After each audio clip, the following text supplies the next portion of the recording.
السلام علیکم ورحمۃ اللہ وبرکاتہ۔ امید کرتا ہوں آپ خیریت سے ہوں گے۔ اللہ تعالیٰ سے دعا ہے وہ سب دیکھنے والوں کو اپنی حفاظت میں رکھے۔ معزز دوستو، میاں بیوی کا رشتہ وہ پاک رشتہ ہے جس پر سب سے زیادہ زور دیا گیا ہے، وہ چاہے اللہ رب العزت کی جانب سے قرآن کریم میں ہو یا نبی کریم صلی اللہ علیہ وسلم کی طرف سے احادیث اور سنت میں ہو۔ دنیا کا کوئی رشتہ کبھی ختم نہیں کیا جا سکتا سوائے میاں بیوی کے رشتے کے۔ یہ رشتہ بہت ہی نازک ہوتا ہے جس میں احتیاط برتنے کی بہت ضرورت ہوتی ہے۔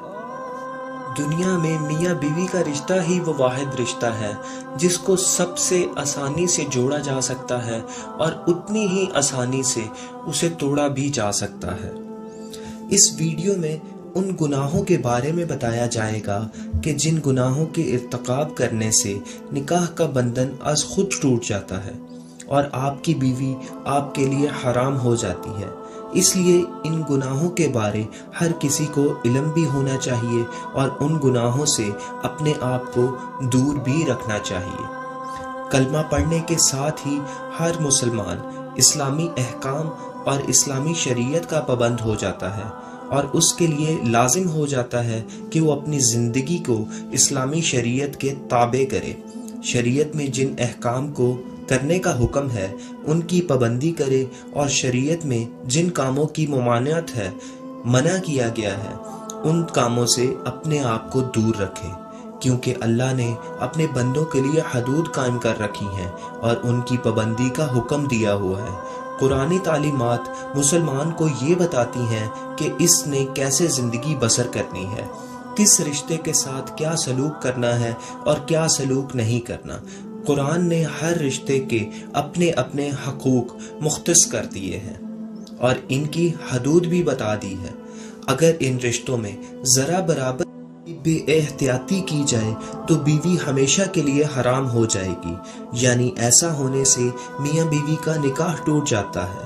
اس میں سب سے پہلی بات مذہب کے حوالے سے ہے کہ اگر میاں بیوی میں سے کوئی ایک فریق نعوذ باللہ دین اسلام کو چھوڑ کر کوئی دوسرا اختیار کر لے تو نکاح ٹوٹ جاتا ہے اور میاں بیوی کا رشتہ ختم ہو جاتا ہے۔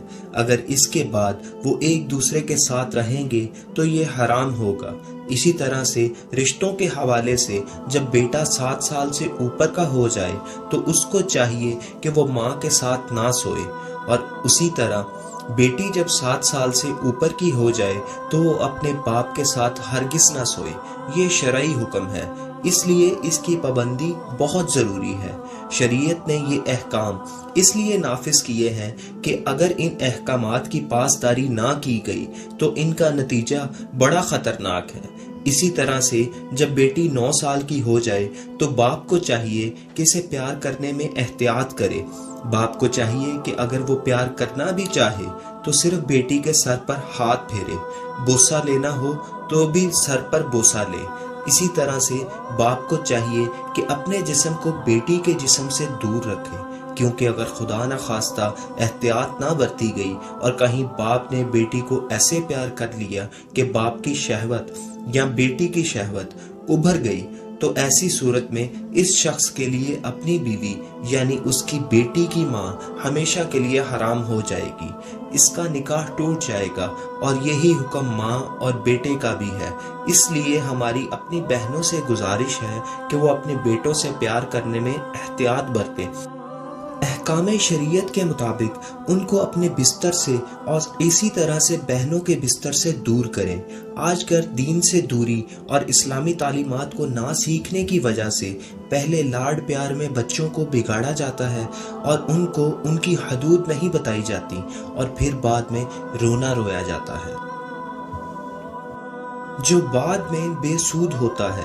اسی لیے ضروری ہے کہ بیٹے کو 7 سال سے اوپر ہونے پر باپ کے ساتھ تو سلایا جا سکتا ہے لیکن ماں اپنے پاس نہ سلائے، اور بیٹی ماں کے ساتھ تو سو سکتی ہے لیکن باپ کے ساتھ نہ سوئے۔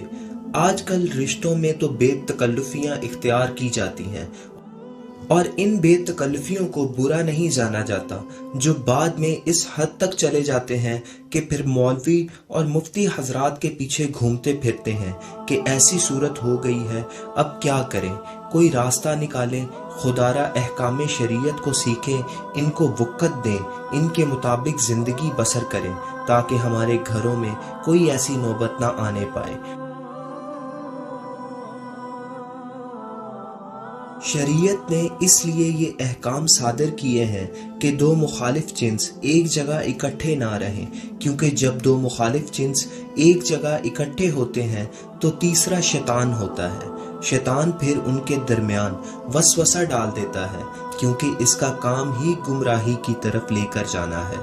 لہٰذا شیطان کے چنگل سے بچنے کے لیے ضروری ہے کہ ہم اپنے آپ کو ایسے حالات و واقعات سے بچائیں جس میں شیطان ہم پر حاوی ہو سکتا ہو۔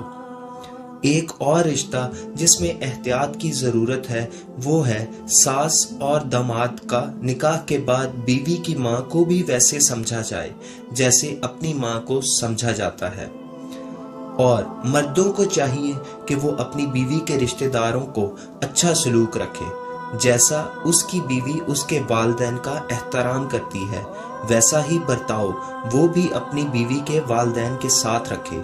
داماد کو چاہیے کہ جو حد شریعت نے طے کی ہے ان حدود کی پاسداری کرے، کیونکہ نکاح صرف بیوی کے ساتھ ہوتا ہے اور اس کی زوجیت کے لیے صرف اس کی بیوی حلال ہوتی ہے۔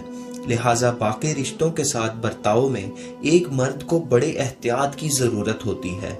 اگر خدا نخواستہ داماد اور ساس کوئی ایسا معاملہ چل پڑے جس کی وجہ سے ان کے تعلقات میں بدنیتی شامل ہو جائے تو اس مرد کے لیے اس کی بیوی یعنی اس عورت کی بیٹی حرام ہو جائے گی۔ معزز خواتین و حضرات، یہ وہ گناہ تھے جن سے بیوی ہمیشہ کے لیے حرام ہو جاتی ہے، اور اسی طرح شوہر بیوی کے لیے ہمیشہ کے لیے حرام ہو جاتا ہے، اور اس کے بعد نکاح کی حلالہ کے بغیر کوئی گنجائش نہیں بچتی اور نکاح ہمیشہ کے لیے ٹوٹ جاتا ہے۔ شاید ہی کوئی غیرت مند شخص ہو جو بعد میں حلالہ کی طرف جائے۔ اسی لیے اپنے آپ کو اور اپنی بیوی کو اس سمیت اپنے بچوں کو ایک لمٹ میں رکھنا چاہیے تاکہ وہ لمٹس کراس نہ ہو سکیں اور آپ کا گھرانہ خوشحال چلتا رہے۔ اللہ تعالیٰ سے دعا ہے کہ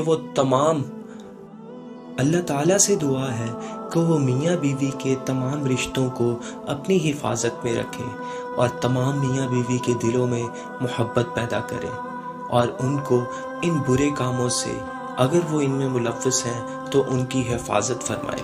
آمین ثم آمین۔